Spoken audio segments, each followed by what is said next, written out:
Morning mga kapatid. Shoutout nga pala kay Kuis DG Cup. Salamat sa Cup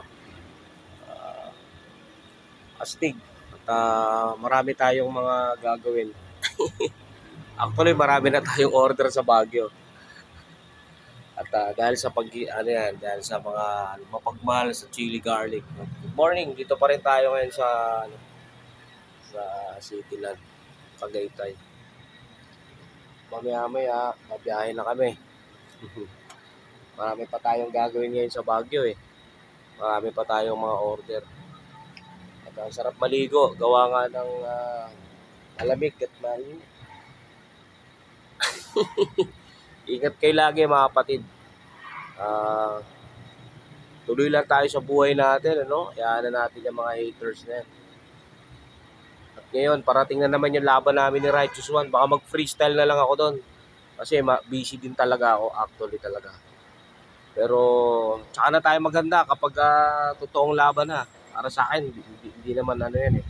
Hindi naman talaga pukpukan. Aasarin ko lang si Righteous One. Magko-comedy lang ako rito, di ako magsiseryoso. Tsaka yun ang pinakamaganda. Nakakasilaw man yung araw pero hindi pa naman ganun kainit. Pero good luck pa rin sa atin, Righteous One. Lapit na to pero okay pa rin.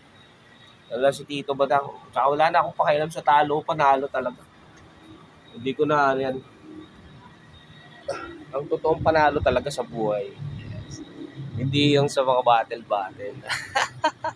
Kasi ang mga rap, lang yan eh. Kumita ka, kung mapag-successfulan mo yung pagra-rap, blessing yon. Hindi naman lahat ng nagbi-business nagsasucess. Hindi rin lahat ng artist na nagra-rap nagsasucess. Katulad natin, nagka-issue tayo sa hip-hop industry. So hindi natin masasabi naging successful tayo sa pagra-rap, di ba? Kahit papaano naman sa business, umaasenso tayo, di ba? Katulad, hindi naman lahat eh. Diyan, marami sa hip-hop industry, marami rin matatagal na diyan na hindi din talaga umasenso sa pagra-rap. Talagang parang pangalawang lang din nila yan, asset of income kung talagang pumapalo rin sila sa kitaan. Pero kaya may man nagsasabi na nagko-convert ng si Glock, Badang, Luni, ikaw nandyan ka pa rin, di ba? Pero syempre sila yung mga sila yung gumanda pangalan, ako yung nagka-issue. Pero I think naman kung di ako nagka-issue, talagang sabay tayo dyan.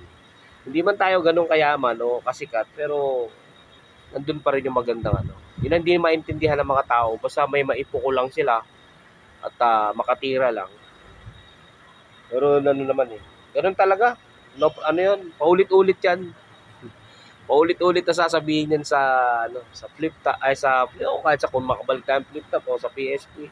Sa lahat ng battle, issue, yung narrating, wala na silang doon, wala na silang ibang sasabihin doon kasi yun na yung talagang nakatanim sa utak nila yung mga ganung bagay na ba't sigla, ba't ganito? Ang tanong ko naman, nung hindi ako nag-rap, nabuhay ako. Sasabihin nila, asawa ko, di ba? Yun ang mga ko doon. Yung asawa ko, wala rin yan, mahirap lang din yan eh. Kumbaga, nagsikap lang talaga ako. 500 lang yung pinuhunan ko sa sili hanggang lumaki. Kaya minsan natatawa na lang ako yung kawawa yung asawa ko dahil siya yung bumuhay sa akin. Labo Kaya saksim buhay dyan mga pamilya ng asawa ko. Mga bayaw ko, mga pinsan ng asawa ko, kung sino talaga meron. Yun na lang makapagpatotoo. Kaya minsan nakakatawa o nakakaawa na lang yung mga nagsasabi na dahil sa asawa ko, bumangon ako. Dahil na, pag nakausap yung mga kamag-anak ng asawa ko, sasabihin niyan, puta, hindi nyo kaya si Badang. Yan na nagsikap, yan na nagkurso para umangat. Ang asawa ko, walang-wala yan. Wala kang trabaho yan, simula na nagkakilala kami hanggang ngayon. Mahirap din pamilya niyan. Ako, mahirap lang din ako, pero nasisikap ako. Hindi naman katulad sa mga mahihirap na talagang walang income. Ako nagsisikap, nakakaipon naman, di ba? Ilang yun. malayo na tayo dun sa ganong estado. Diba? Kaya ang masasabi ko lang lagi, kahit anong gawin mo dito sa Pilipinas, kahit anong gawin mo pagsisikap, may hahatak at hahatak pa rin sa'yo. Kasi talagang ang utak nila nakaset na yan. Nakaprogram na mga utak niyan para mang-hate. Wala nang ibang gagawin maganda yan.